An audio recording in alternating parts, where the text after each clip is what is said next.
بسم الله الرحمن الرحيم الحمد لله رب العالمين الرحمن الرحيم مالك يوم الدين ونشهد أن لا إله إلا الله ونشهد أن سيدنا ومولانا محمدا عبده ورسوله أرسله إلى الناس كافة بشيرا ونذيرا أما بعد فإن خير الحديث كتاب الله وخير الهدي هدي محمد صلى الله عليه وسلم وشر الأمور محدثاتها وكل محدثة بدعة وكل بدعة ضلالة وكل ضلالة في النار. أعوذ بالله السميع العليم من الشيطان الرجيم. بسم الله الرحمن الرحيم. إنا فتحنا لك فتحا مبينا ليغفر لك الله ما تقدم من ذنبك وما تأخر ويتم نعمته عليك ويهديك صراطا مستقيما وينصرك الله نصرا عزيزا. هو الذي أنزل السكينة في قلوب المؤمنين ليزدادوا إيمانا مع إيمانهم ولله جنود السماوات والأرض وكان الله عليما حكيما. سبحانك لا علم لنا إلا ما علمتنا إنك أنت العليم الحكيم. رب اشرح لي صدري ويسر لي أمري واحلل عقدة من لساني يفقه قولي. ساتھیو، سیرت النبی صلی اللہ علیہ وسلم، خصوصاً آپ صلی اللہ علیہ وسلم کے مدنی دور کا پہلا مرحلہ ختم ہوا، جس مرحلے میں نبی کریم حضرت محمد مصطفیٰ صلی اللہ علیہ وسلم کو مختلف قسم کی لڑائیاں اور متعدد قسم کی الجھنوں اور پریشانیوں کا سامنا کرنا پڑا۔ مسلمانوں نے اپنے بڑے بڑے بہادروں، اپنے بڑے بڑے سورماؤں کو شہید کیا۔ مسلمانوں کے بڑے ہی علمی لحاظ سے، فوجی لحاظ سے، عام خدمت کے لحاظ سے بڑے بڑے سردار اللہ تعالیٰ کے راستے میں کام آئے، لیکن ظاہر بات ہے اللہ تبارک و تعالی اس دین کو مکمل کرنا چاہتا تھا، اور کسی بھی عظیم کام کے لیے قربانی ضروری ہے۔ بغیر قربانی کے کوئی بھی بڑا کام ہوتا نہیں ہے، لیکن ہر مشکل کے بعد آسانی اور ہر غم کے بعد انسان کو خوشی ملتی ہے۔ اب تک جو مرحلہ رہا، نبی کریم صلی اللہ علیہ وسلم کے خلاف گویا کی طاقتیں جمع ہو کر کے اپنی قوت کو اکٹھا کر کے مسلمانوں کے اوپر حملہ کرنے کے لیے آیا کرتی تھی، لیکن اب جو نیا مرحلہ پیش آئے گا، اس میں نبی کریم صلی اللہ علیہ وسلم خود آگے بڑھ کر کے لوگوں پر حملہ کرتے تھے۔ اب تک اسلام میں داخل ہونے والے لوگوں کی تعداد اگر ابتدائی دعوت سے اب تک کا حساب لگایا جائے تو یہ 17-18 سال یہ بہت ہی معمولی تعداد میں لوگ مسلمان ہوئے تھے، لیکن اب جو مرحلہ آ رہا ہے، اس مرحلے میں اسلام لانے والوں کی تعداد میں غیر معمولی طور پر اضافہ ہوا ہے۔ میری مراد صلح حدیبیہ سے ہے۔ سیرت میں صلح حدیبیہ کی ایک بڑی اہمیت ہے۔ قرآن مجید میں اللہ تبارک و تعالی نے اس سے متعلق ایک مکمل سورت نازل فرمائی ہے، جسے سورہ الفتح کہا جاتا ہے، جس سورت سے متعلق نبی کریم صلی اللہ علیہ وسلم نے ارشاد فرمایا کہ میرے اوپر آج ایک ایسی سورت نازل ہوئی ہے جو میرے نزدیک دنیا اور دنیا کی ساری چیزوں سے بہتر ہے۔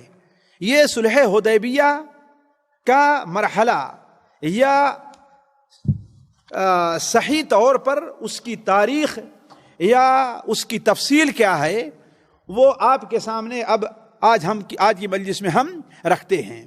پہلی بات تو یہ سنیں کہ دیکھیے، صلح حدیبیہ میں اصل میں مقصد یہ تھا کہ نبی کریم صلی اللہ علیہ وسلم عمرہ کے لیے نکلے تھے، عمرہ کے لیے نکلے تھے۔ ہوا یہ کہ نبی کریم صلی اللہ علیہ وسلم جب بنو قریظہ اور اس کے بعد کی بعد فوجی مہم سے فارغ ہوئے تو 6 ہجری شوال یا ذی القعدہ کے مہینے میں ایک دن نبی کریم صلی اللہ علیہ وسلم نے خواب دیکھا۔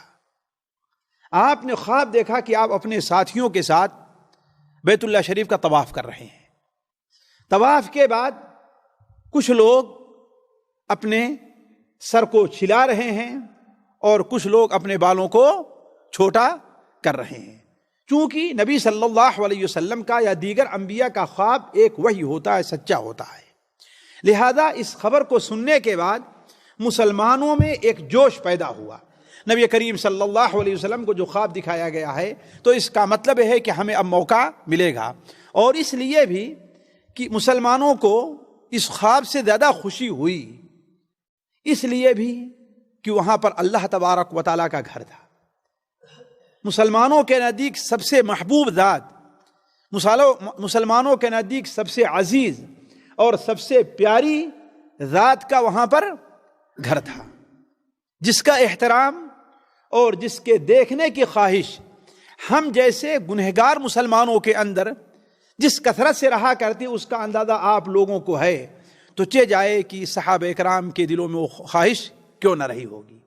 اسی طرح نبی کریم صلی اللہ علیہ وسلم عمرے کی جو فضیلت بیان فرماتے تھے کہ عمرے کی یہ فضیلت ہے، یہ فضیلت ہے، یہ فضیلت ہے، اور ظاہر بات صحابہ کرام فضیلتوں کے حاصل کرنے میں بڑے پیش اور آگے رہتے تھے، لہذا ان کے دل میں اور جذبہ پیدا ہوا۔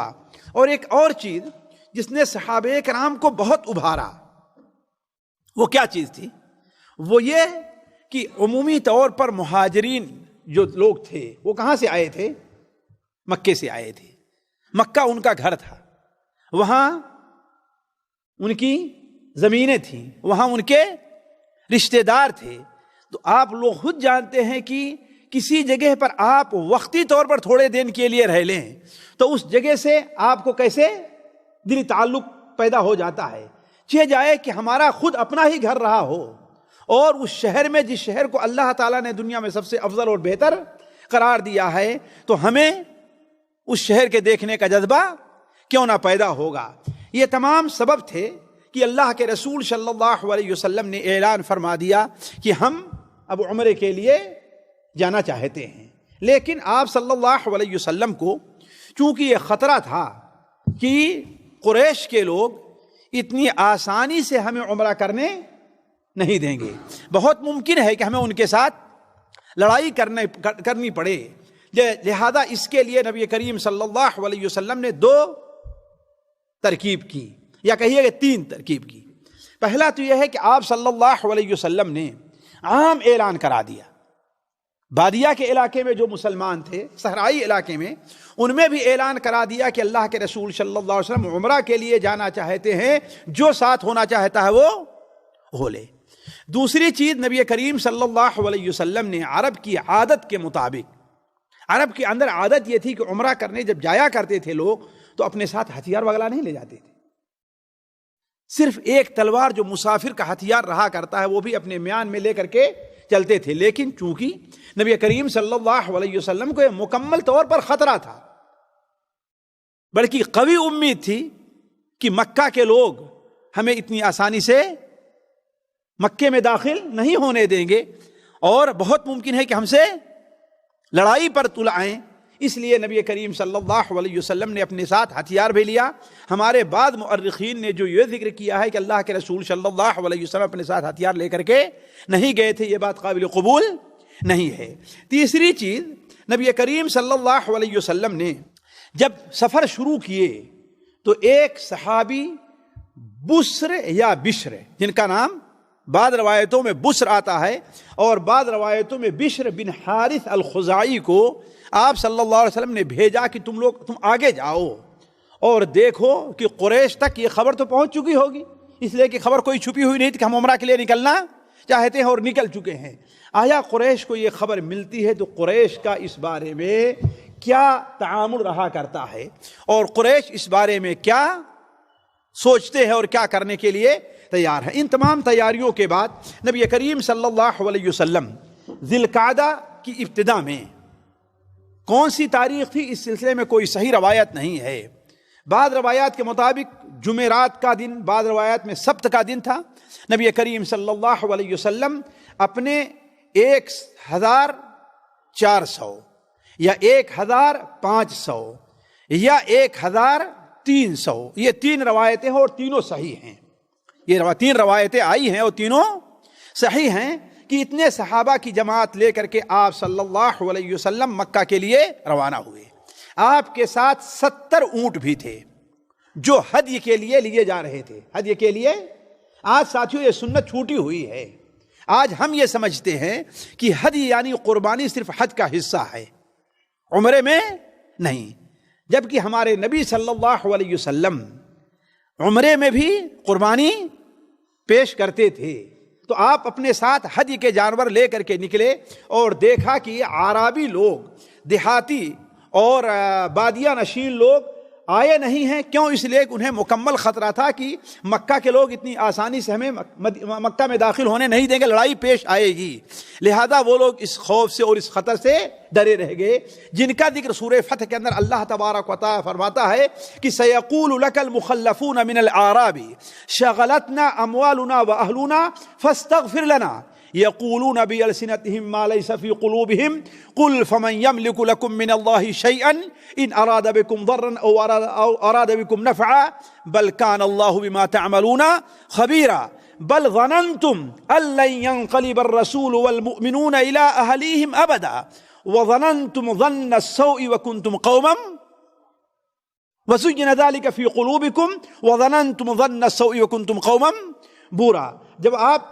واپس جائیں گے تو عربی لوگ، بادیہ نشین لوگ آپ سے کہیں گے کہ ارے میرا مقصد تو آپ کے ساتھ جہاد پہ جانا تھا، ہم بھی عمرہ کرنا چاہتے تھے، لیکن کیا کریں، ہمارا یہ کام پڑا ہوا تھا، بچوں کا یہ مسئلہ اٹکا ہوا تھا، فلاں کام ہمیں کرنا تھا، شغلتنا اموالنا واہلنا، ہمارے مالوں نے اور ہمارے اہل نے ہمیں مشغول کیا رکھا۔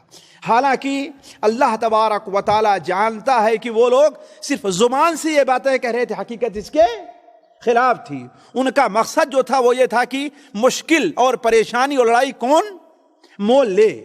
اس لیے اللہ تعالیٰ نے ان کی اس حقیقت کو واضح کرتے ہوئے بیان فرمایا کہ تم لوگ تو اس بدگمانی میں تھے کہ مسلمان اور رسول صلی اللہ علیہ وسلم جو جا رہے ہیں لڑائی کے لیے، اب انہیں خیریت سے واپس آنا ممکن نہیں ہے، یہ تم بدگمانی کے اندر تھے کہ اللہ اپنے رسول مسلمانوں کی مدد نہیں کرے گا، نہیں، بلکہ اللہ تبارک و تعالی اپنے رسول کو اور اپنے مومنین بندوں کو اکیلے کبھی نہیں چھوڑتا، وہ ہمیشہ ان کا ساتھ دیتا ہے۔ تو عرض کرنے کا مقصد کہ نبی کریم صلی اللہ علیہ وسلم نے زیادہ انتظار نہیں فرمایا، جب دیکھا کہ لوگ نہیں آ رہے ہیں یا جتنے لوگ اکٹھا ہو گئے تو 1500 یا 1400 کی تعداد لے کر کے آپ صلی اللہ علیہ وسلم ذی القعدہ کے شروع میں آپ مکہ کے لیے روانہ ہوئے۔ آپ صلی اللہ علیہ وسلم جب ذوالحلیفہ پہنچے، جسے آج ابیار علی کہا جاتا ہے، جہاں پر میقات ہے، تو آپ صلی اللہ علیہ وسلم نے وہاں پر احرام باندھا اور قربانی کے جو جانور تھے اونٹ کے شکل میں تھے، تو ان کے کوہان کو چیر کر کے خون پر ایسے جوتے سے تھپڑ مارتا کہ معلوم ہو جائے کہ یہ ہدی کا جانور ہے، اور جو چھوٹے جانور تھے ان کے گلے میں پٹکا لگا دیا۔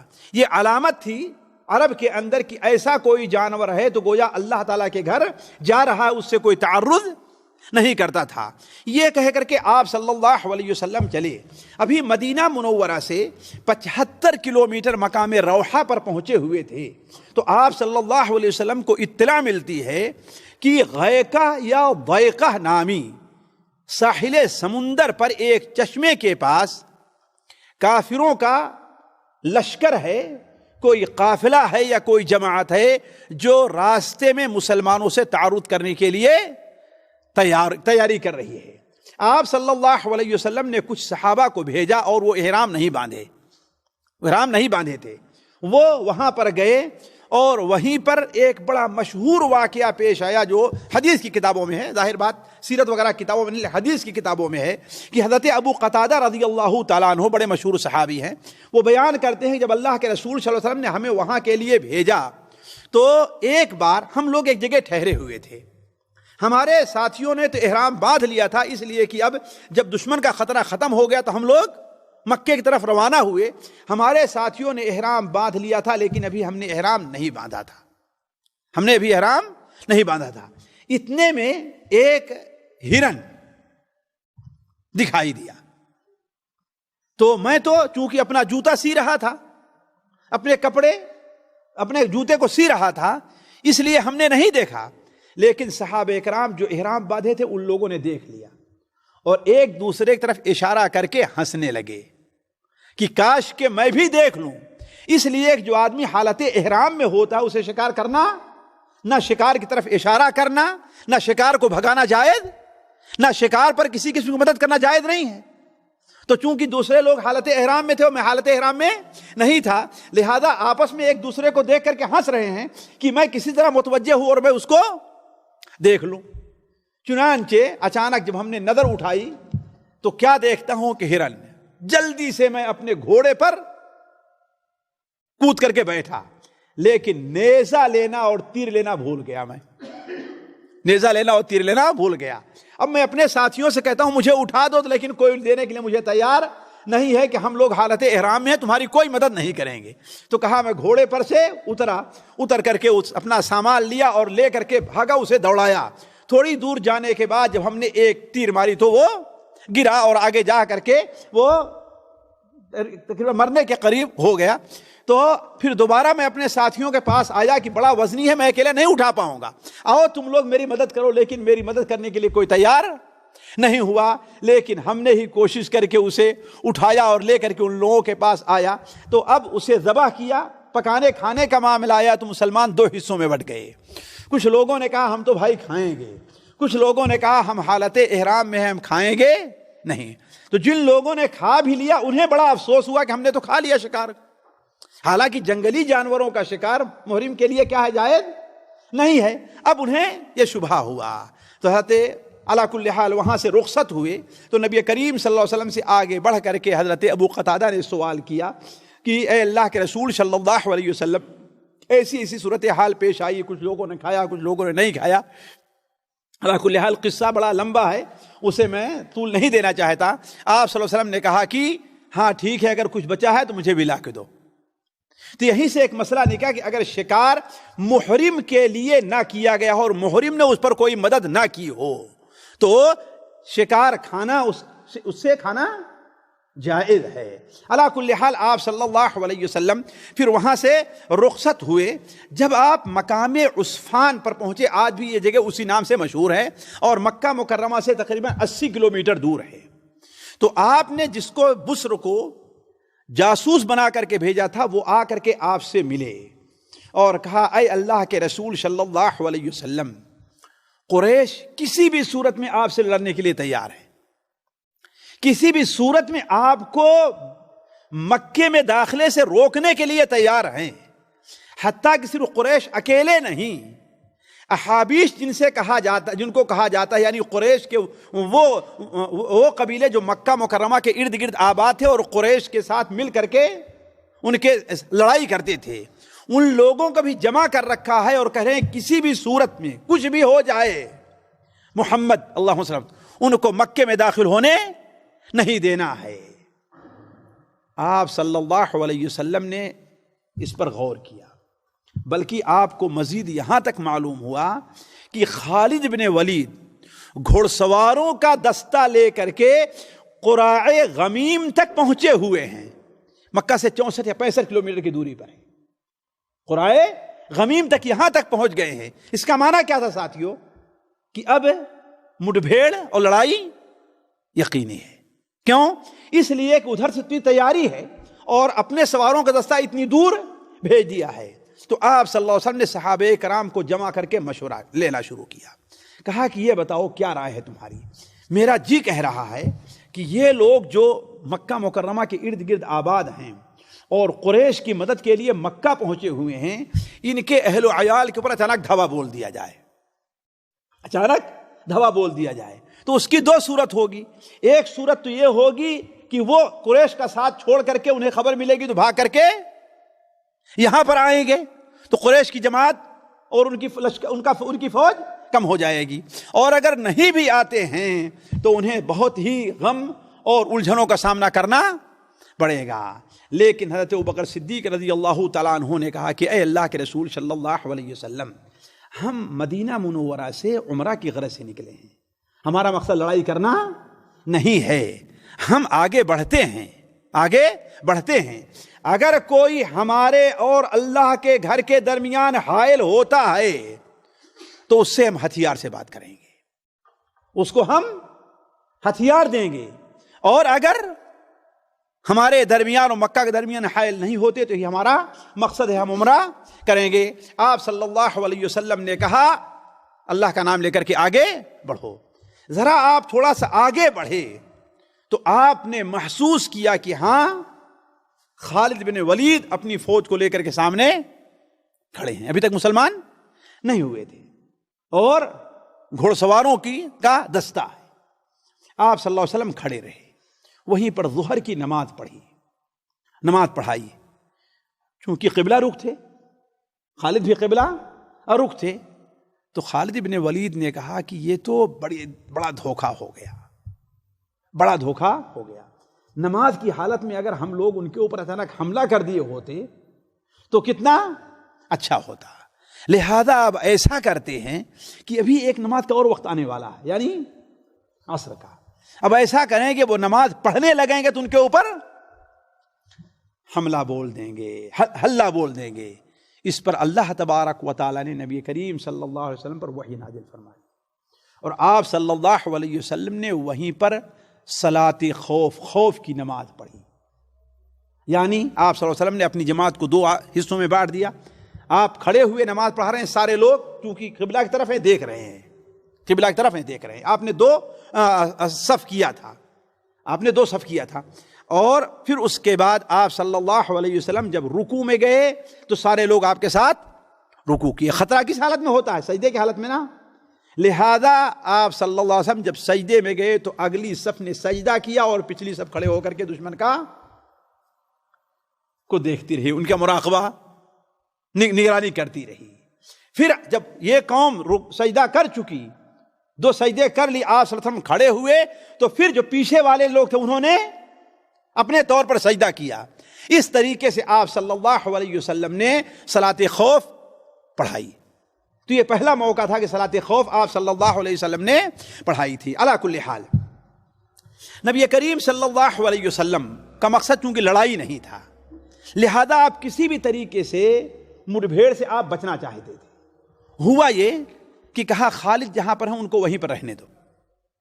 آپ صلی اللہ علیہ وسلم نے مشورہ کیا، اور چونکہ شام ہو رہی تھی لہذا آپ صلی اللہ علیہ وسلم نے چالاکی اور ہوشیاری سے آپ نے دائیں جانب کا راستہ لے لیا، اور وہاں سے اس راستے پر آپ آئے جو جدہ سے مکہ کی طرف، گویا مکہ مکرمہ کے مغربی جانب آپ صلی اللہ علیہ وسلم چلے۔ ادھر خالد بن ولید تو یہ انتظار کر رہے ہیں کہ صبح کیا ہے؟ لشکر، لیکن خالد بن ولید کو محسوس ہوا کہ اس طرف تو گرد اڑ رہی ہے، ادھر سے گرد، کیا سمجھ گئے کہ اس کا مطلب ہے کہ آپ صلی اللہ علیہ وسلم نے راستہ بدل دیا ہے، لہذا وہاں سے تیزی سے بھاگے خالد بن ولید رضی اللہ تعالی عنہ، اور جہاں پر آج ظاہر ہے، بڑا مشہور علاقہ مکہ مکرمہ کا ہے، جہاں پر ظاہر ہے اس سے آگے ایک وادی ہے جسے وادی بلدہ کہتے ہیں، اور یہ حدود حرم کے بالکل قریب ہے۔ وہاں جا کر کے آئے، مکے والوں کو اطلاع دیا اور وہاں جا کر کے ٹھہر گئے، اور وہاں پر جسے اس وقت حدیبیہ کہا جاتا تھا، آج شمیسی کا علاقہ کہا جاتا ہے، آج اسے شمیسی کا علاقہ کہا جاتا ہے، وہاں بڑے چشمے اور پانی تھے، وہاں پر جا کر کے قبضہ کر لیا۔ دوسری طرف نبی کریم صلی اللہ علیہ وسلم آپ جب آگے بڑھے تو چونکہ آپ کو مدینہ منورہ کے راستے تھے، جدہ کے راستے پر جانے کے لیے ایک سخت پہاڑی دشوار گزار راستے سے گزرنا پڑتا تھا، جس کے اوپر چڑھنا بڑا مشکل ہے۔ آپ صلی اللہ علیہ وسلم نے وہاں کھڑے ہو کر کے فرمایا کہ جو شخص ثنیۃ المرار پر، آج اسے فج القریمی کہا جاتا ہے، آج بھی دیکھیں بورڈ پر لکھا فج القریمی، جو انسان ثنیۃ المرار سے گزرے گا اللہ تبارک و تعالی اس کے گناہوں کو معاف فرما دے گا اور اسے وہی اجر دے گا جو بنو اسرائیل کو بیت المقدس میں داخلے پر جو جس اجر کا وعدہ کیا تھا۔ یہ سننا تھا کہ مسلمانوں کے اندر جذبات پیدا ہوئے۔ حضرت خالد بن ولید رضی اللہ عنہ بیان فرماتے ہیں، صحیح مسلم شریف کی روایت ہے کہ سب سے پہلے اس وادی پر ہمارا خاندان یعنی بنو خضرت کے لوگ اس میں چلے ہیں۔ آپ جب وہاں سے صلی اللہ علیہ وسلم وہاں سے پہنچے تو آگے بڑھے اور آپ صلی اللہ علیہ وسلم نے فرمایا کلکم مغفور اللہ، اللہ نے تم میں سے ہر ایک کو بخش دیا ہے، البتہ ایک سرخ اونٹ والا ہے جس کی بخشش نہیں ہوئی۔ وہ کون تھا سرخ اونٹ والا بھائی؟ اللہ تعالیٰ نے تم میں سے ہر ایک کو بخش دیا ہے، کلکم مغفور اللہ الا صاحب الجمل الاحمر، تم میں سے جتنے لوگ ہیں اللہ نے ہر ایک کے گناہوں کو بخش دیا ہے، ہاں سرخ اونٹ والا جو ہے اس کی بخشش نہیں ہوئی ہے۔ یہ سرخ اونٹ والا تھا کون؟ اصل میں یہ مسلمانوں کی فوج کا آدمی نہیں تھا، اس کا اونٹ غائب ہو گیا تھا، اس کا اونٹ غائب ہو گیا تھا، وہ اونٹ تلاش کرتے کرتے مسلمانوں کی جماعت تک پہنچ گیا تھا۔ اسی لیے جب صحابہ کرام نے اس سے کہا کہ اللہ کے بندے، نبی کریم صلی اللہ علیہ وسلم بشارت دے رہے ہیں، تو بھی جا، کہے کہ اللہ کے رسول تیرے لیے بھی مغفرت کی دعا کرے، تجھے بھی بشارت دے، تو وہ کہتا ہے کہ ہمارا اونٹ غائب ہے، تمہیں اسی کی پڑی ہوئی ہے۔ جیسے آج کل کچھ لوگ ذرا سر میں درد ہوا، کہو بھائی نماز پڑھو، تو کیا کہتے ہیں؟ ہمارے سر میں درد ہے، تمہیں نماز کی پڑی ہوئی ہے۔ یہ وہی فکرہ، غلط فکرہ کام کر رہا ہے ساتھیوں۔ حالانکہ کسی انسان کو کوئی پریشانی ہو، کوئی تکلیف ہو تو نماز کے لیے اور آنا چاہیے، اللہ کی طرف اور پلٹنا چاہیے۔ کسی الجھن میں ہے، کسی مصیبت میں ہے تو کیا اسے نماز چھوڑ دینا چاہیے؟ اللہ کو نہیں یاد کرنا چاہیے؟ یہ تو وقت ہے اللہ تعالیٰ کو یاد کرنے کا، اور تو اسی وقت اللہ کو یاد نہیں کر رہا ہے۔ تو اس نے کیا کہا کہ ہمیں تو اپنے اونٹ کی پڑی ہے، تمہیں مغفرت کی پڑی ہے، لہذا اللہ کے رسول صلی اللہ علیہ وسلم نے آپ اسے کیا کہا کہ اس کے علاوہ سارے لوگ بخش دیے گئے ہیں۔ نبی کریم صلی اللہ علیہ وسلم ثنیۃ المرار کی دشوار گزار راستے سے جب جدے کے راستے پر آئے اور جدے کے راستے سے صلح مقام حدیبیہ میں جب داخل ہونے لگے تو وہیں پر اونٹنی آپ کی بیٹھ گئی۔ آپ اپنی اونٹنی قصوہ کے اوپر سوار تھے، وہیں پر اونٹنی بیٹھ گئی۔ صحابہ کرام نے اسے اٹھانا چاہا لیکن وہ اٹھنے کے لیے تیار نہیں ہوئی۔ لوگوں نے کہا کہ خلعت القصوہ، قصوہ اونٹنی تو آج اڑ گئی ہے، قصوہ اونٹنی آج مخالفت کر رہی ہے۔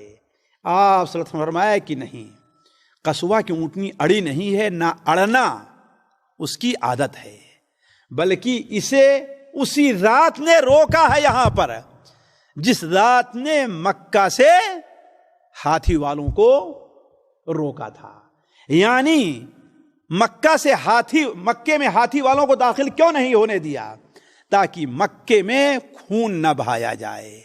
اسی لیے اللہ تعالیٰ اسے بھی روک لیا ہے تاکہ مسلمان مکے میں داخل ہوں تو صلح اور مصالحت کے ساتھ داخل ہوں، زبردستی داخل ہوں گے، کچھ لوگ آڑے آئیں گے، تلوار چلے گی، ناحق خون بہے گا۔ تو آپ نے فرمایا اونٹنی رکی نہیں ہے، قصوہ اڑی نہیں ہے، بلکہ قصوہ کو اسی ذات نے روکا ہے جس نے ہاتھی والوں کو مکے سے روکا تھا۔ اس کے بعد آپ صلی اللہ علیہ وسلم نے بیان فرمایا کہ اللہ کی قسم، مکہ کے لوگ اگر کوئی بھی ایسی چیز کا ہم سے سوال کرتے ہیں جس میں بیت اللہ کی تعظیم ہے، جس میں اللہ کی تعظیم ہے، تو میں وہ چیز دے دوں گا۔ اور جانتے ہیں کہ بیت اللہ اور حرم کی تعظیم میں ایک چیز بھی داخل تھی کہ وہاں خون، اس لیے آپ نے فرمایا، اس لیے ہم نے یہ توجیہ کی ہے، آپ نے فرمایا ما خلعت القصوہ، قصوہ اڑی نہیں ہے، نہ ہی اڑنا اس کی عادت ہے۔ اللہ کی قسم وہ لوگ ہم سے جب بھی کسی ایسی چیز کا سوال کریں گے کہ اس میں اللہ تعالی اور اللہ کے احکام کی تعظیم ہے تو میں انہیں دینے کے لیے تیار ہوں. اس کے بعد آپ صلی اللہ علیہ وسلم نے اپنی اونٹنی کو ڈانٹا. اونٹنی اٹھی اور حدیبیہ کے ایک کنارے جا کر کے ایک چشمے کے پاس بیٹھ گئی. ایک چشمے کے پاس بیٹھ گئی. اس چشمے پر جلدی جلدی مسلمان پانی لینے لگے، اس لیے ایک ہی ظاہر بات سفر سے آئے تھے. تو تھوڑی ہی دیر میں جو پانی تھا وہ ختم ہو گیا. وہ پانی بعض روایات میں ہے کہ وہ کنواں تھا، وہ کنواں کا پانی ختم ہو گیا. تو آپ صلی اللہ علیہ وسلم نے آپ اس کے کنارے پر کھڑے ہوئے، تھوڑا سا پانی منگایا، پانی کے اندر آپ نے کلی کیا اور پھر اسی کنویں میں ڈالا اور اپنا تیر بھی اس کے اندر ڈال دیا. اپنا تیر بھی ڈال دیا جس سے کنویں کا پانی ابل پڑا. یہ آپ صلی اللہ علیہ وسلم کا معجزہ تھا. کنویں کا پانی ابل پڑا یہاں تک کہ جب تک مسلمان وہاں پر موجود رہے اس پانی سے پیتے رہے اور سیراب ہوتے رہے. اب نبی کریم صلی اللہ علیہ وسلم وہاں پر ٹھہرے تو آپ صلی اللہ علیہ وسلم کے مکہ میں ایک قبیلہ رہتا تھا بنو خزاعہ. یہ بڑے پرانے باشندے تھے. ان کی بنو ہاشم کے ساتھ بڑی خیر خواہی تھی، بڑی خیر خواہی تھی. ان کے سردار تھے بدیل ابن ورقہ.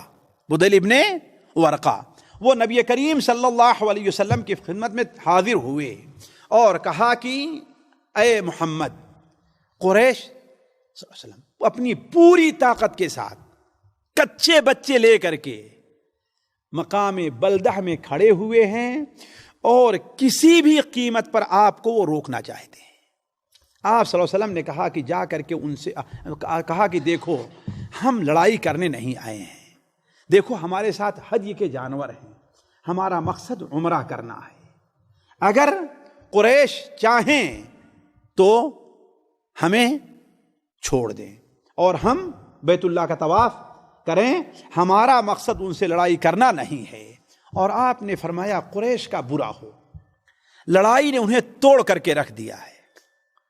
انہوں نے اپنے کتنے بہادروں اور کتنے جوانوں کو گنوایا ہے. اور آپ صلی اللہ علیہ وسلم اپنے ساتھ جو ہدی کا جانور لیے ہوئے تھے اس میں ابو جہل کا بھی ایک اونٹ تھا.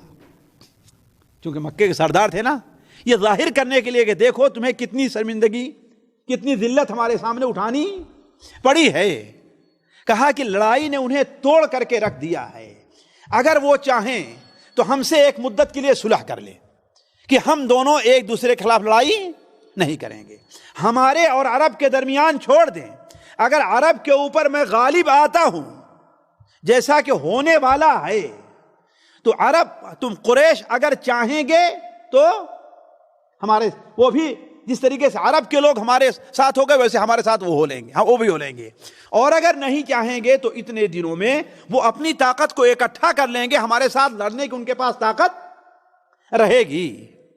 اور اگر نہیں چاہتے ہیں تو اللہ کی قسم میں اس دین کے لیے لڑائی کرتا رہوں گا یہاں تک کہ میری گردن، میرا سر گردن سے جدا ہو جائے، یا کہ اللہ تبارک و تعالی اس دین کو جس مقصد کے لیے مجھے بھیجا ہے وہ مکمل کر دے. تو بدیل نے ورقہ خزاعی نے کہا کیا میں جا کر کے یہ خبر ان کو دے دوں، یہ بات ان کو بتلا دوں؟ آپ نے کہا جاؤ بتلاؤ. چنانچہ بدیل ابن ورقہ جاتے ہیں اور چونکہ مکہ والوں کو بھی یہ احساس تھا کہ ان کی بظاہر تو یہ ہمارے ساتھ ہیں، ہمارے علاقے میں ہیں، لیکن ان کا دل اور ان کی رائے کس کے ساتھ ہے؟ محمد صلی اللہ علیہ وسلم، مسلمانوں کے ساتھ ہے. انہوں نے کہا اے مکہ کے لوگوں، میں محمد صلی اللہ علیہ وسلم کے پاس سے آ رہا ہوں، وہ صرف عمرہ کرنے کے لیے آئے ہیں، ان کا مقصد لڑائی کرنا نہیں ہے. ہم نے حج کے جانور دیکھے ہیں، لوگوں کو ہم نے احرام میں دیکھا ہے، تو میری رائے یہ ہے کہ اگر چاہو تو محمد کا پیغام میں تمہیں پہنچا دوں، اور اگر نہیں تو نہیں. ان میں کے جو اوباش نوجوان جذباتی لوگ تھے کہے نہیں مجھے ان کے پیغام سننے کوئی ضرورت نہیں ہے، ہم تو ان سے لڑیں گے. لیکن جو سمجھدار اور عقل مند لوگ تھے انہوں نے کہا کہ ہاں پہنچاؤ، کیا کہنا ہے. تو کہا کہ محمد صلی اللہ علیہ وسلم وہ کہہ رہے ہیں کہ آؤ ہم اور تم ایک صلح کر لیں، ایک مدت کے لیے صلح کر لیں، مجھے اور عرب کو چھوڑ دو، اگر عرب پر میں غالب آ گیا تو اگر چاہیں گے تو وہ بھی میرے ساتھ شامل ہوں گے، ورنہ لڑائی کی ان کے پاس قوت رہے گی، اور اگر عرب ہمارے اوپر غالب آ گئے تو قریش کے لوگ یہی چاہتے ہیں، اور نہیں تو ہتھیار کے علاوہ کوئی دوسری چیزوں سے بات نہیں کرنی ہے۔ آپ صلی اللہ علیہ وسلم کا پیغام پہنچایا، لیکن وہ لوگ کہے کہ ہٹو میں تم بدو آدمی ہو، بدوی ہو، تمہاری بات ہم سننے کے لیے تیار نہیں۔ نبی کریم صلی اللہ علیہ وسلم نے پھر بھی برداشت کیا، اور آپ صلی اللہ علیہ وسلم نے کہا کہ ایک اور آدمی کو بھیجا جسے خراش ابن امیہ الخزاعی کہتے ہیں، دوسرے شخص کو، اور اپنا اونٹ دے کر کے بھیجا، اپنا خصوصی ایک اونٹ دے کر کے بھیجا۔ لیکن ان بدبختوں نے کہا کہ اگر دیکھیے قریش کو تو ایک دنیا کے لحاظ سے ان کو ایک عذر تھا ان کے سامنے۔ پہلی بات تو یہ ہے کہ اگر اب تک یہ مسلمانوں کو دوڑاتے رہتے تھے، مسلمانوں کا ہر جگہ پیچھا کرتے رہتے تھے، اب اگر مسلمانوں کو اس طریقے سے، چونکہ ہتھیار وغیرہ سے مسلمان آئے ہیں، اگر عمرہ کرنے دیتے ہیں تو پورے عرب میں ان کی سبکی ہوتی ہے، یہ مانا جائے گا ہاں بھائی یہ لوگ تلوار کے زور پر، ہتھیار کے زور پر عمرہ کر کے چلے گئے ہیں، ہتھیار۔ دوسری چیز وہ کہتے تھے کہ اگر یہ صرف عمرہ کرنے کے لیے آئے ہیں تو ان کے ساتھ ہتھیار کیوں ہیں، ان کے ساتھ ہتھیار کیوں ہیں؟ اور اتنی بڑی جماعت ایک ساتھ عمرہ کرنے آئے، 2 4 8 8 10 20 25 50 100 لوگ آتے ہیں، یہ کہ ایک ساتھ مل کر کے 1500 لوگ عمرہ کرنے کے لیے آئے۔ تو یہ جو شبہہ تھا قریش کا، اسی لیے قریش نے بدیل ابن ورقہ سے کہا کہ وہ اگر عمرہ کر لیتے ہیں تو پورے عرب کے اندر یہ ہماری سبکی ہوگی اور مشہور ہوگا کہ ہم سے زبردستی عمرہ کر کے گئے ہیں، لہذا ہم کسی حالت میں انہیں عمرہ کرنے نہیں دیں گے۔ تو اسی لیے جب خراش ابن امیہ الخزاعی وہاں پر پہنچے ہیں تو قریش کے لوگوں نے انہیں قتل کر دینا چاہا ہے، قریش کے لوگ انہیں قتل کر دینا چاہا۔ تیسرا مرحلہ دیکھیں، نبی صلی اللہ علیہ وسلم کا صبر اور حلم دیکھیے۔ تیسرا مرحلہ، پہلے آپ نے بدیل ابن ورقہ کو بھیجا، اس کے بعد خراش کو بھیجا، تیسری بار آپ صلی اللہ علیہ وسلم نے حضرت عمر رضی اللہ تعالیٰ عنہ کو بلایا کہ مسلمانوں کا سفیر بن کر کے تم جاؤ، اس لیے کہ زمانے جاہلیت میں قریش کی سفارت کا جو کام تھا وہ حضرت عمر رضی اللہ تعالیٰ عنہ کے سپرد تھا، لیکن حضرت عمر رضی اللہ عنہ نے معذرت کی، اپنی جان کے خوف سے نہیں، اس لیے کہ مصلحت یہ کی کہ ہمارے جانے میں نہیں بلکہ کسی اور کے جانے میں ہے۔ کیوں؟ اس لیے کہ قریش میری سختی اور ان کے اوپر میرا جو زور، جو سختی ہے، ان کے بارے میں جو میرے دل میں جذبات ہے اس کو اچھی طریقے سے جانتے ہیں، تو دور ہی سے دیکھ کر کے میرے ساتھ لڑائی پہ تیار ہو جائیں گے مجھے، ایک چیز۔ دوسری چیز، بنو عدی میں کوئی ایسا نہیں ہے میں جس کی پناہ میں جاؤں، البتہ میں ایک ایسے آدمی کے بارے میں کہتا ہوں جو قریش کے نزدیک بڑے محبوب ہیں، یعنی عثمان رضی اللہ تعالیٰ عنہ۔ تو آپ صلی اللہ علیہ وسلم نے حضرت عثمان غنی بلایا اور ان کو بھیجا کہ جاؤ اور پیغام پہنچا دو۔ ساتھیو، جہاں تک ہم نے سمجھا اور بعض علماء نے اس طرف اشارہ کیا ہے، حضرت عثمان غنی رضی اللہ تعالیٰ عنہ کے جانے کا جو مقصد تھا، حالانکہ 2 آدمی اس سے پہلے بھیجے جا چکے تھے، ایک آدمی اور جانے کا سب سے پہلا مقصد تو یہ تھا کہ اب ہم کسی خارجی آدمی کو نہیں بھیج رہے ہیں، خود ہم اپنا آدمی بھیج رہے ہیں، جس کا مطلب ہم صلح کرنا چاہتے ہیں۔ حقیقت میں ہمارا مقصد کیا ہے؟ صلح کرنا ہے، ہم لڑائی کے لیے نہیں آئے، ہم عمرے کے لیے آئے ہیں اور ہم تم سے صلح کرنا چاہتے ہیں، ایک چیز۔ دوسری بات یہ ہے کہ حضرت عثمان غنی رضی اللہ تعالی عنہ مکہ مکرمہ میں جو لوگ کمزور مسلمان ہیں، جنہیں کچھ لوگوں نے باندھ کر کے رکھا ہے، کچھ لوگوں نے زبردستی روکے رکھا ہے، تو آپ صلی اللہ علیہ وسلم نے کہا کہ انہیں جا کر کے خوشخبری دے دو کہ اب پریشانی کا وقت ختم ہونے والا ہے، اب تنگی کے دور دور ہونے والے ہیں، اب فراخی اور وسعت کا وقت آنے والا ہے۔ چنانچہ حضرت عثمان غنی رضی اللہ تعالیٰ عنہ پہنچے اور مکہ کے لوگوں کے جیسے ہی قریب پہنچے، جوانوں نے کہا کہ نہیں ہمیں آپ کی بات نہیں سننی ہے، تو محمد کی طرف سے آئے، اللہم صل، ان کی طرف سے آئے ہو، ہمیں تمہاری باتیں نہیں سننی ہے۔ کہا کہ مجھے اللہ کے رسول کا پیغام تو پہنچانے دو۔ اتنے میں ان کے خاندان کے ایک ہمارے خیال سے ابان ابن سعید ہے اموی، وہ آئے اور اپنی سواری پر بیٹھایا، کہا میں انہیں پناہ دیتا ہوں۔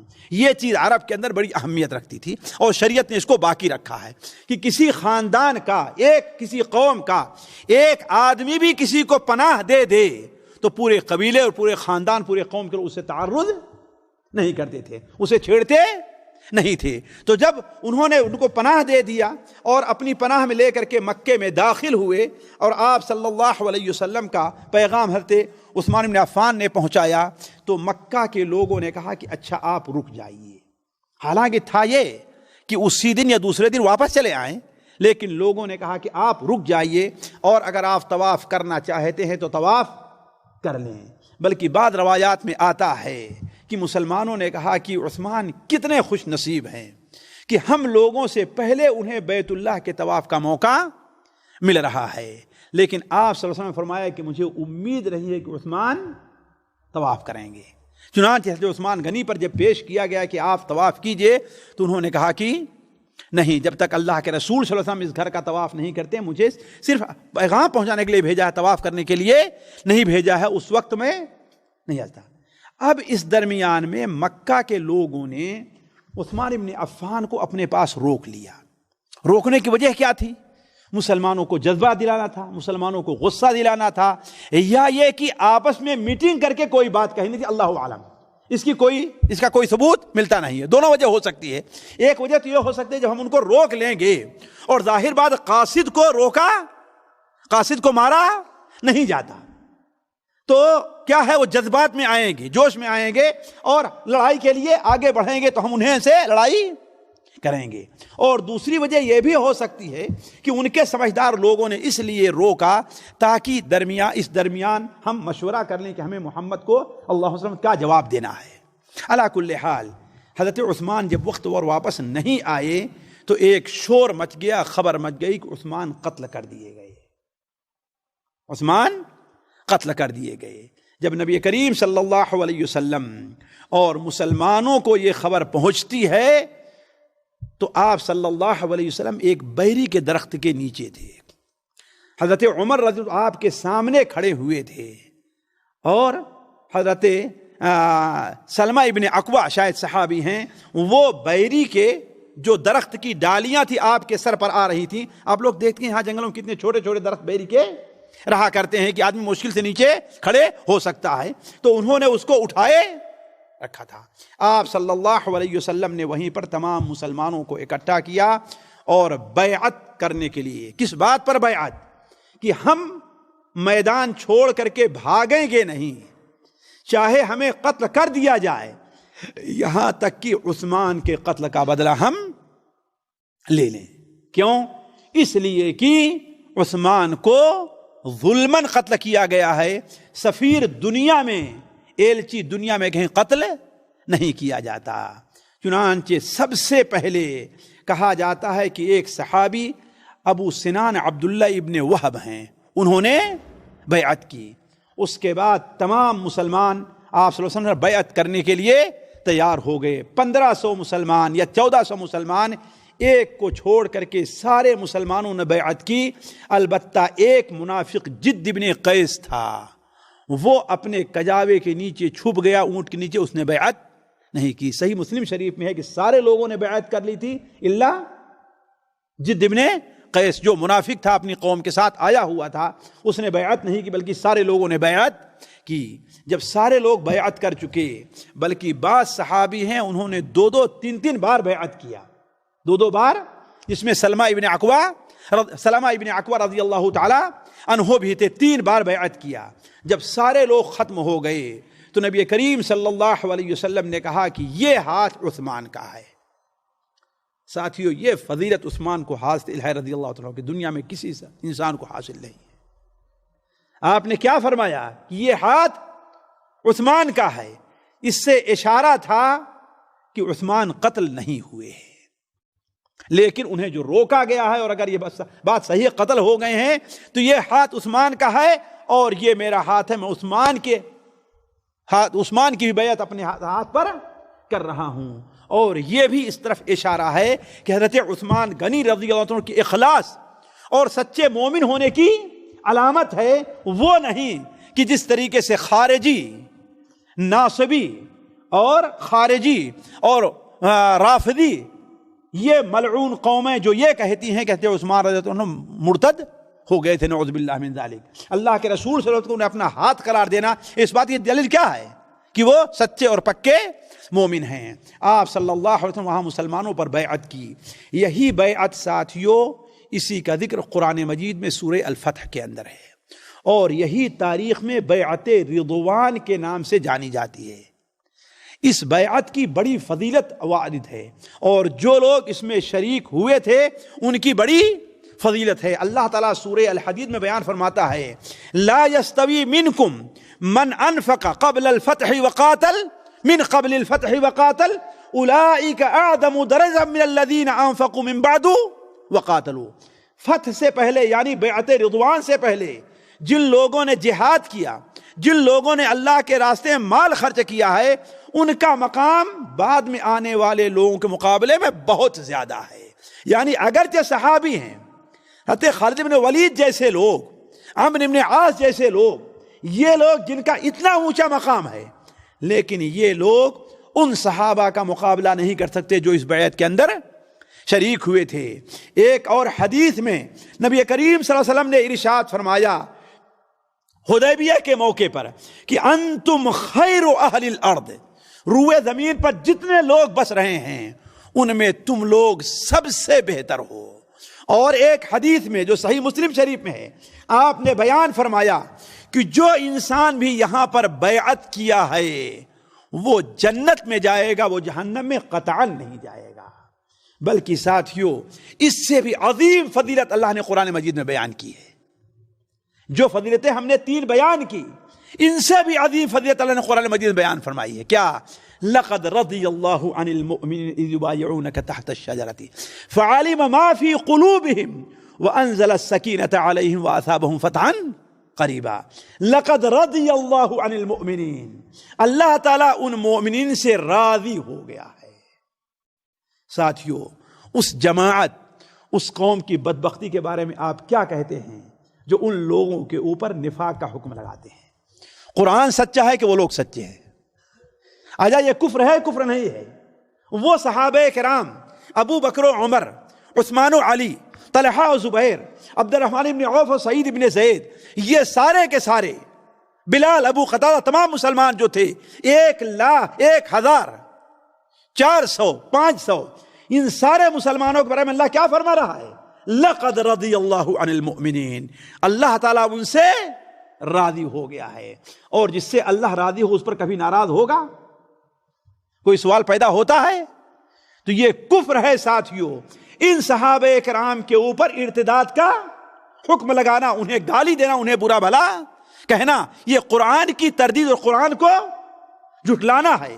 تو اللہ تعالیٰ نے یہ فضیلت ان کی جو بیان فرمائی کہ آپ سے وہ لوگ جو اس درخت کے نیچے آپ سے بیعت کر رہے ہیں، اللہ تعالیٰ ان سے راضی ہو گیا. کیوں؟ وجہ کیا تھی؟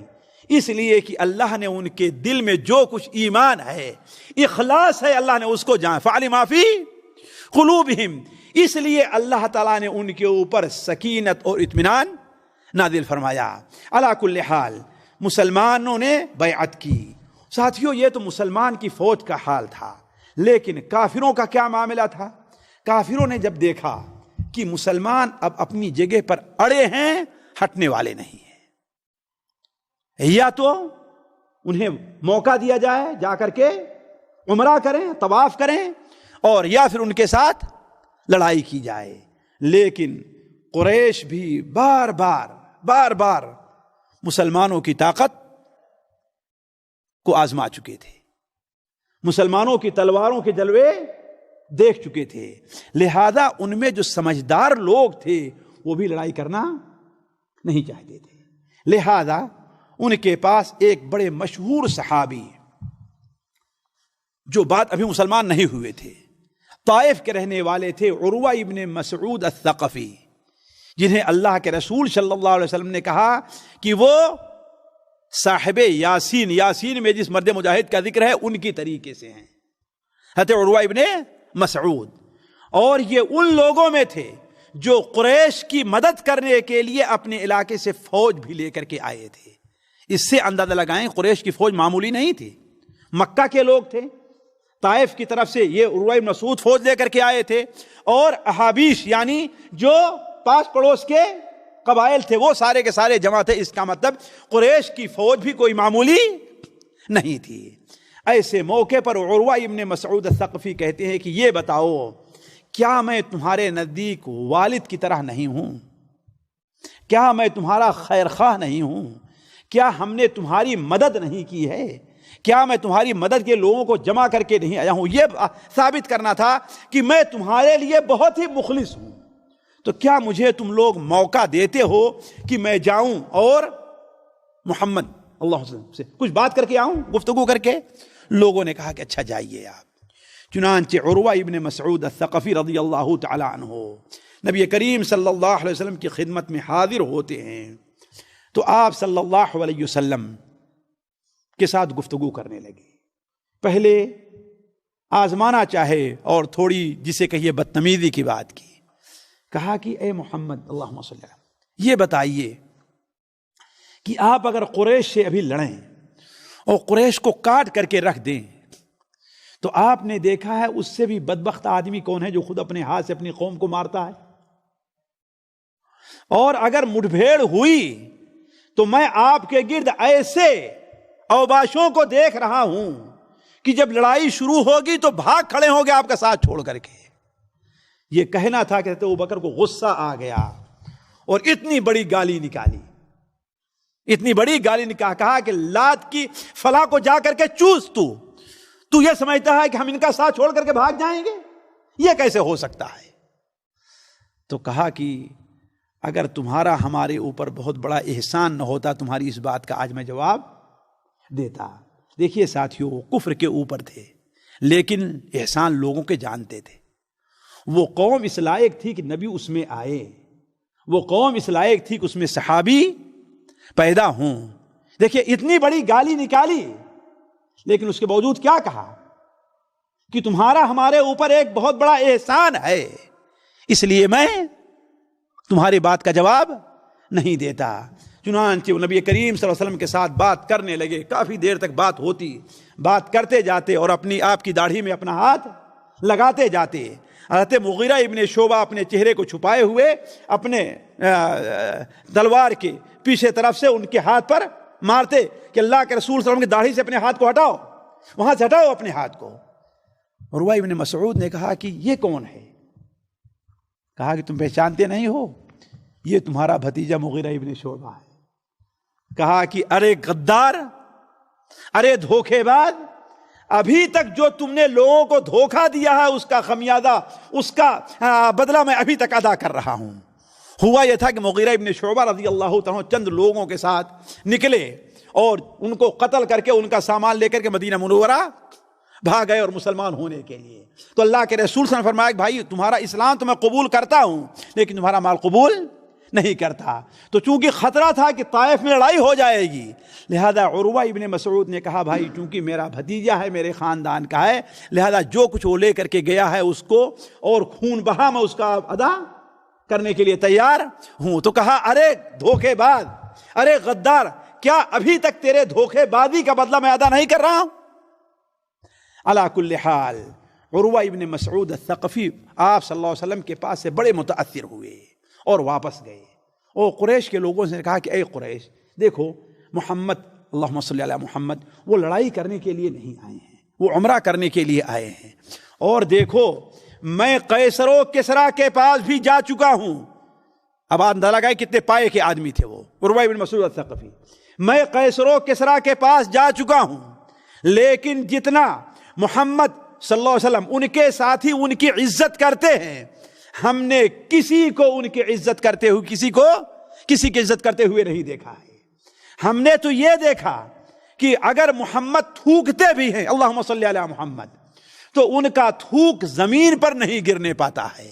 اگر وہ وضو کرتے ہیں تو وضو کے پانی کے لیے لوگ ٹوٹ پڑتے اور جسم کے اوپر ملتے ہیں، اور اگر کسی بات کا حکم دیتے ہیں تو اس حکم کے بجا آوری میں پیش قدمی سے کا اظہار کرتے ہیں۔ تو ایسے لوگوں سے لڑنا بڑا مشکل ہے، لیکن قریش کو ابھی بھی سکون نہیں ہوا۔ تو ایک اور آدمی اٹھتا ہے جو حلیس ابن علقمہ کنانی تھا، احابیش کی تھی۔ یہ کہا کہ اچھا میں جا کر کے معاملہ دیکھ کر کے آتا ہوں کیا معاملہ ہے۔ چنانچہ جب وہ پہنچا، دیکھیے ساتھیوں، بسا اوقات انسان کو ریا اور نمود سے کام لینا پڑتا ہے۔ بسا اوقات انسان کو، حالانکہ ریا اور نمود کیا ہے؟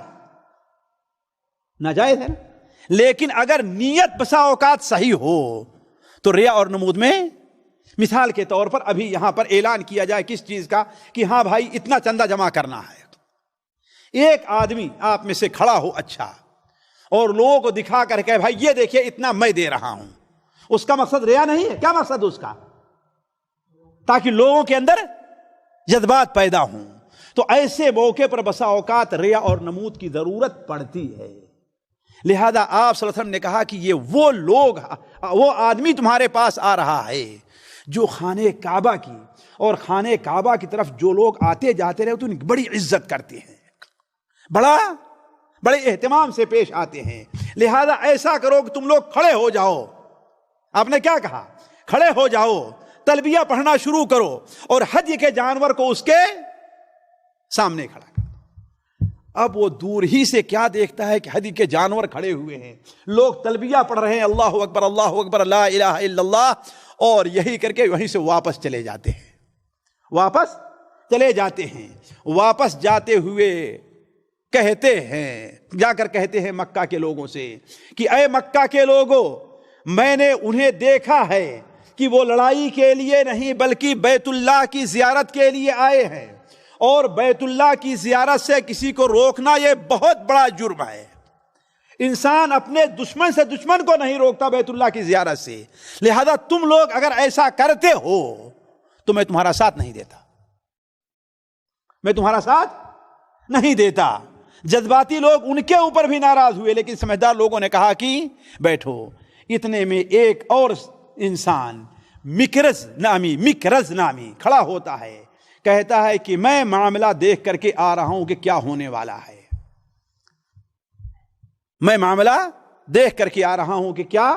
ہونے والا ہے، چنانچہ وہ شخص آتا ہے۔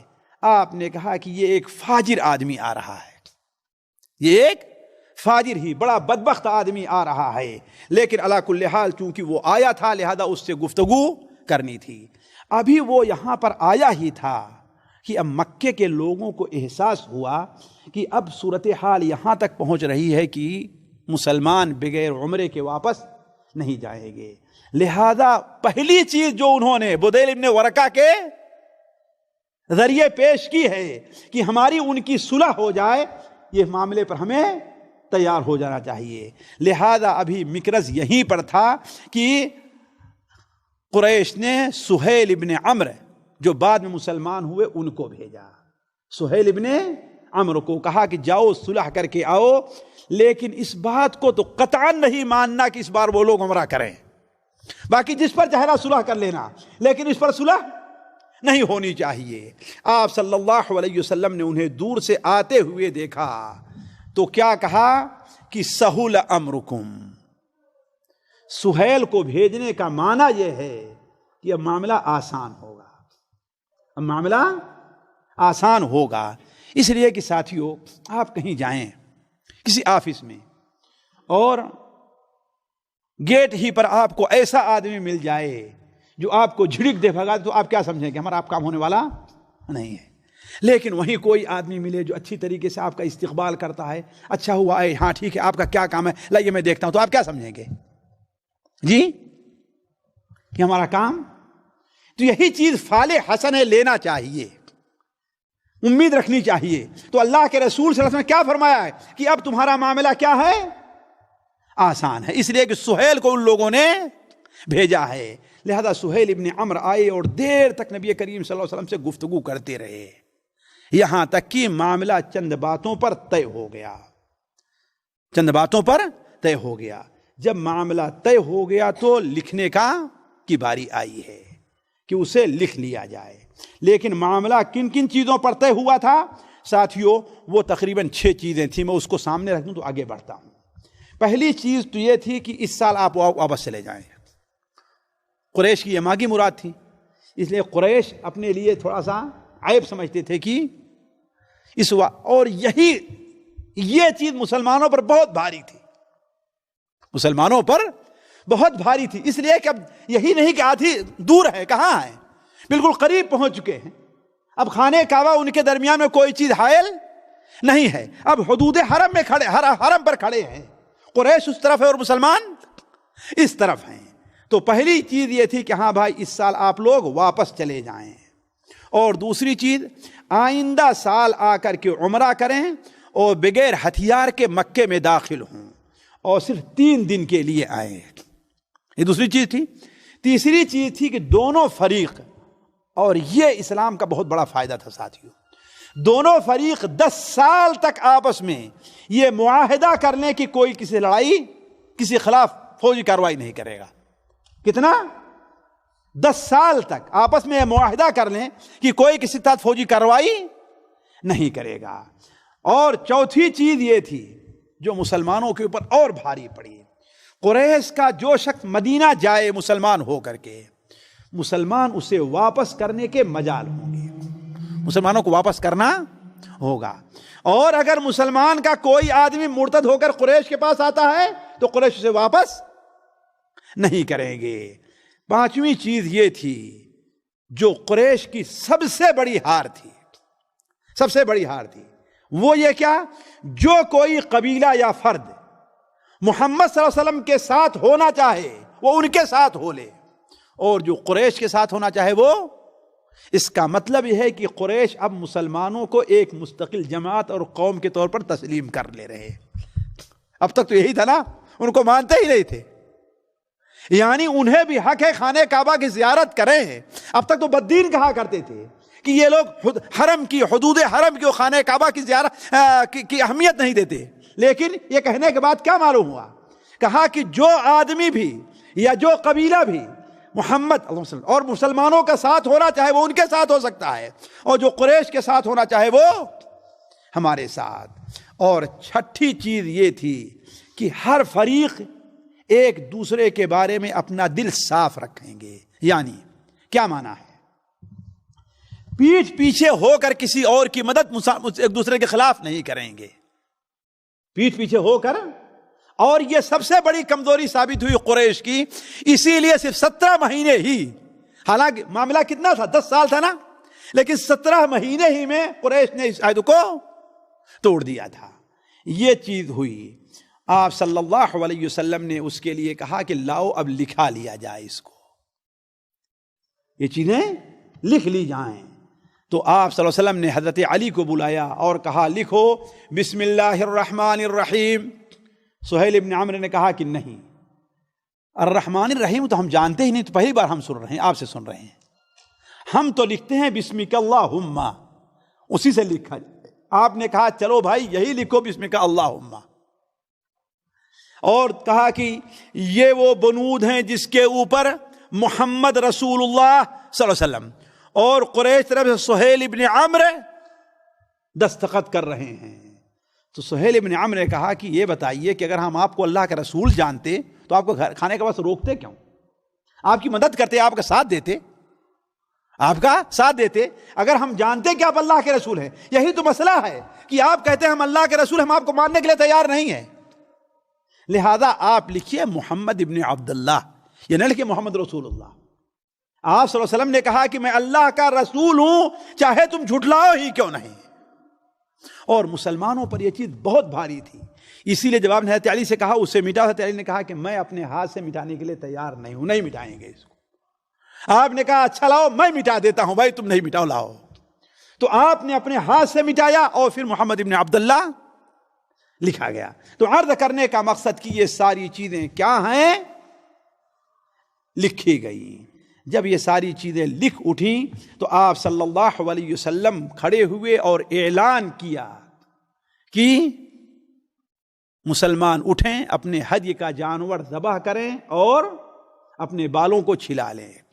اب مسلمانوں کو غصہ تو تھا ہی، ایک غصہ تو یہ ہے کہ ہم کیوں کمزور ہوں، بلکہ حضرت عمر درمیان میں آئے، کہا اے اللہ کے رسول صلی اللہ علیہ وسلم، آیا ہم حق پر نہیں ہیں؟ کہا بھائی بالکل تم حق پر ہو۔ کہا وہ باطل پر نہیں ہے؟ کہا بالکل باطل پر ہو۔ کہا ہم اگر شہید ہوں گے تو ہم جنت میں جائیں گے، اور اگر وہ مارے جائیں گے جہنم میں جائیں گے، یہ حق نہیں ہے؟ یعنی لڑے، ہم لڑنے کے لیے تیار ہیں۔ آپ نے کہا یہ بھی حق ہے۔ کہا آپ نے یہ نہیں کہا تھا کہ ہم عمرہ کرنے کے لیے جا رہے ہیں؟ خواب دیکھا ہے آپ نے؟ آپ نے کہا ہم نے یہ کہا تھا کہ اسی سال عمرہ کریں گے ہم نے یہ کہا تھا ضرور کہا تھا، لیکن ہم نے نہیں کہا تھا ہاں اسی سال عمرہ کریں گے۔ حضرت عمر سب سے زیادہ غصے میں تھے، سہل بن حنیف سب سے زیادہ غصے میں تھے، دیگر صحابہ بھی، یہاں تک کہ حضرت عمر رضی اللہ عنہ آپ صلی اللہ علیہ وسلم کے پاس سے جا کر حضرت ابوبکر کے پاس جاتے ہیں اور کہتے ہیں اے ابو بکر یہ بتائیے کیا ہم حق پر نہیں ہیں؟ ہمارے جو لوگ مارے جائیں گے وہ جنت میں نہیں جائیں گے؟ تو آخر جب ہم حق پر ہیں، ہم طاقت بھی ہے، پھر اس کے بعد ہم ذلت کیوں قبول کریں کافروں کے سامنے؟ کہ ہمارا آدمی جو مسلمان ہو، ان کا آدمی جو مسلمان ہو کر کیا ہم اس کو واپس کر دیں، اور ہمارا آدمی جو ہے وہ واپس نہ کریں؟ آخر یہ کیوں ہم قبول کریں؟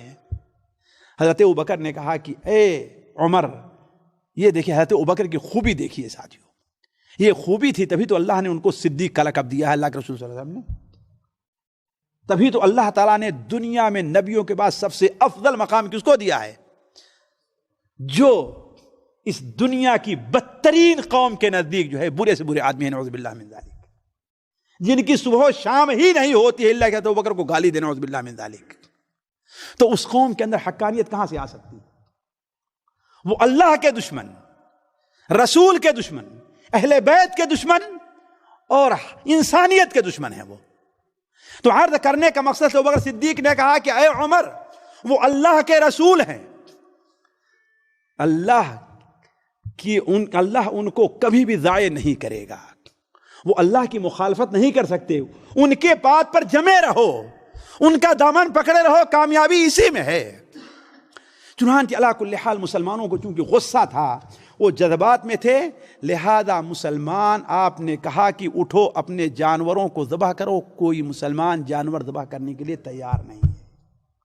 ساتھیوں یہاں پر کچھ لوگ اعتراض کرتے ہیں کہ یہ دیکھو تم لوگ کہتے ہو کہ صحابہ اللہ کے رسول کی اتنی اتباع کرتے تھے اور آپ حکم دے رہے ہیں ایک بار دو بار، لیکن کوئی آدمی اپنے جانور کو ذبح کرنے کے لیے تیار نہیں ہو رہا ہے، وجہ کیا تھی ساتھیوں؟ وجہ کیا تھی؟ جو لوگ یہ اعتراض کرتے ہیں وہ انسانی نفسیات سے واقف نہیں ہیں، انسانی نفسیات سے واقف نہیں ہے۔ ایک شخص ہے، اس ایک آدمی کے سامنے ہے، وہ کہتا بھاگو ہمارے سامنے سے، تمہیں نہیں ملے گا، لیکن وہ کھڑا رہتا ہے عاجزی کرتے ہوئے، کیا سوچ کر کے کہ ہو سکتا ہے کہ یہ شخص اپنا فیصلہ ہے، بس ہے کہ نہیں؟ ایسا ہوتا ہے کہ نہیں ہوتا ہے؟ مجرم کو جیل میں ڈالنے کا حکم ہوتا ہے، لیکن مجرم اپنی جگہ سے ہٹنا کس لیے؟ مخالفت نہیں، کس لیے؟ اس لیے ایک امید کی جو کڑی رہتی ہے، امید کی جو رسی رہتی ہے، انسان سے چھوٹتی نہیں ہے۔ لہذا یہ سوچتے ہوئے مسلمانوں نے کہ شاید اللہ تعالیٰ کوئی حکم نازل ہو جائے اور ہمیں عمرہ کرنے کا موقع مل جائے، شاید اللہ کا کوئی حکم آ جائے، ہمیں اس فیصلے کو بدل دیا جائے۔ اسی لیے جب نبی کریم صلی اللہ علیہ وسلم نے ایک بار دو بار کہا کوئی مسلمان اپنے جانور ذبح کرنے کے لیے تیار نہیں ہوا، تو آپ صلی اللہ علیہ وسلم اندر گئے۔ حضرت ام سلمہ نے کہا کیا معاملہ ہے؟ کہا کہ دیکھو میں کہہ رہا ہوں لیکن کوئی مانتا نہیں۔ کہا کہ آپ یہ کیوں کہہ رہے ہیں؟ آپ ایسا کیجئے کہ جائیے آپ اپنے ہدی کا جانور منگائیے اور اسے ذبح کر دیجیے، اور حلاق کو، حجام کو بلا کر کے اپنے بال کٹا لیا، کچھ بولیے ہی نہیں۔ صحیح بخاری شریف میں ہے ساتھیو، مسند احمد میں ہے کہ جب آپ صلی اللہ علیہ وسلم نے یہ رائے قبول کی اور جیسے ہی باہر آ کر کے اپنے اونٹ کا ہدیہ کا جانور آپ نے ذبح کیا اور حجام کو بلا کر کے بال کٹانے لگے، تو کوئی مسلمان ایسا نہیں تھا کہ آگے بڑھ کر کے اپنی ہدیہ کا جانور ذبح نہ، اس لیے کہ اب امید باقی۔ اس لیے جب آپ نے اپنے سر کو چھلا دیا، اپنے جانور کو ذبح، تو اب کوئی امید رہ جائے گی؟ کوئی امید نہیں تھی. یہاں تک کہ روایات میں آتا ہے کہ مسلمان اتنی تیزی کے ساتھ ایک طرف غم تھا, دوسری طرف اپنے بالوں کو چھلا رہے تھے, ایسا محسوس ہو رہا تھا کہ وہ غم سے نڈھال میں کسی ایک دوسرے کی گردن کو نہ کاٹ دیں. علی کل حال اسی موقع پر آپ صلی اللہ علیہ وسلم نے بیان فرمایا تھا, اللہم ارحم المحلقین, اے اللہ تعالیٰ جو لوگ حلق کرا رہے ہیں ان کے اوپر رحم فرما, جو لوگ حلق کرا رہے ہیں ان پر رحم فرما. صحابی نے کہا جو لوگ حلق قصر کرا رہے ہیں ان کے اوپر بھی دعا کر دیجئے نا. تو تیسری بار آپ نے کہا کہ جو لوگ قصر کرا رہے ہیں ان پہ پر. ساتھیوں, ہمارے خیال سے آج کا وقت ختم ہو گیا, اب یہاں پر چند باتیں رہ گئی ہیں. پہلی چیز تو یہ ہے, اور میں اپنی بات کو یہیں پہ ختم کروں گا اگلی مجلس میں, کہ بعض قابل ذکر حادثات ہیں جو اس سے متعلق ہمیں ذکر کرنے ہیں, وہ انشاءاللہ آپ کے سامنے اگلی مجلس میں رکھے جائیں گے. لیکن ہوا تھا یہ کہ اس کے بعد نبی کریم صلی اللہ علیہ وسلم تقریباً ڈیڑھ مہینہ مدینہ منورہ سے غائب رہ کر کے واپس مدینہ منورہ پہنچ گئے. آتے وقت بھی راستے میں کچھ حادثات پیش آئے تھے, اور جاتے وقت بھی کچھ حادثات پیش آئے جس میں ہمارے اور آپ کے لیے سامان عبرت ہے اس کا ذکر. بلکہ بعض ایسے حادثات ہیں جو عین صلح کے وقت میں پیش آئے, جس کا ذکر انشاءاللہ آپ کے سامنے اگلی مجلس میں ہم رکھیں گے. اللہ تبارک و تعالیٰ سے دعا ہے کہ اللہ تعالیٰ ہمیں اور آپ کو سیرت نبی صلی اللہ علیہ وسلم کو پڑھنے, اس کے مطابق عمل کرنے کے توفیق عطا فرمائے. سبحانک اللہم و بحمدک, اشہد ان لا الہ الا انت, استغفرک و اتوب الیک. ہاں, جد ابن قیس اصل میں کیا ہے, وہ حضرت کے ایک گروپ کا وہ سردار تھا, اپنی قوم کے ساتھ وہ بھی آیا ہوا تھا. اسی لیے جب لوگوں نے کہا کہ جا کر کے بیعت کر لو, تو چونکہ بیعت کا معنی کیا تھا, عام طور پر منافق لوگ جو شریک ہوا کرتے تھے آپ صلی اللہ علیہ وسلم کے ساتھ, یہ ہے دکھانے کے لیے یا مال کی لالچ میں یا کسی سے مقصد کے لیے. لیکن جب دیکھا کہ اب بیعت ہو رہی, کس بات پر بیعت ہو رہی ہے, یا تو قتل ہوں گے, بیعت اس بات پر ہو رہی کہ ہم بھاگیں کہ نہیں, خواہ ہم قتل ہو جائیں. لہذا وہ شخص اس سے پیچھے رہا ہے, اور بعد میں اس کا جا کر کے انتقال ہوا ہے حالت نفاق ہی پر. لیکن ایک بات اور ذہن میں رہے, اسلام کی یہ خوبی اور مسلمانوں کی یہ خوبی ہے کہ جو لوگ عہد نبوی میں منافق یا دوسرے لوگ تھے, ان کی سیرت یا ان کے بارے میں معلومات بہت کم ہے. کیوں؟ اس لیے کوئی فائدہ نہیں تھا, صرف یہ ہے کہ ہاں معلومات بڑھ جائے ہماری, لیکن شرعی طور پر کوئی فائدہ نہیں ہے. اس لیے اب آخر کی ان کی زندگی کہاں قتل ہوئے یہ, لیکن یہ آتا ہے کہ حالت نفاقی پر ان کا انتقال ہوا. اسی لیے بعض روایت میں ہے کہ جتنے لوگ جائیں گے, صرف ایک آدمی جو چھپا تھا وہی جنت میں نہیں جائے گا. جی. رب اشرح لي صدري ويسر لي أمري واحلل عقدة من لساني يفقه قولي. رب اشرح لي صدري ويسر لي أمري واحلل عقدة